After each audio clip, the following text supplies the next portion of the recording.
Hello，我係關山樂。而家我諗住同 friend 去影月亮。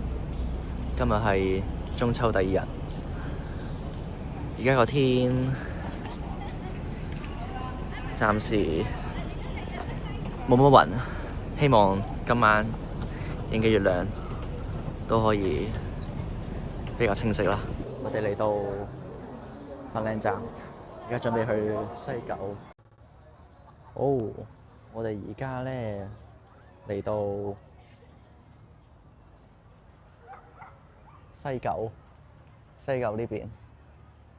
咁咧，我同我 friend 已經喺度影咗月亮一陣㗎啦。俾你睇下月亮先。唔係呢個，喺嗰邊。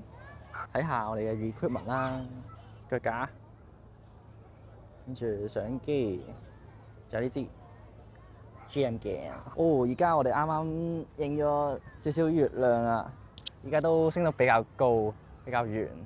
我哋去睇下啱先影咗啲咩先。好，睇下啱先影嘅月亮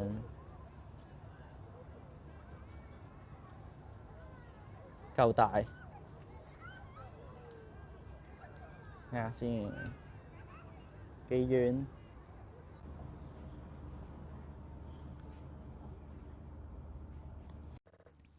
有咩改善方法呢？好簡單，其實首先喺拍之前，你一定要諗好你個 script，你要諗好你講咩，你想講啲咩，你想表達啲咩。第二就係你揸鏡嘅時候，最好揀啲 wide 啲嘅鏡，成個人都拍落去，咁咪唔會 cut 到個人頭咯。所以其實只要記住呢幾點，就好簡單可以拍出一條可以好好睇嘅片㗎啦。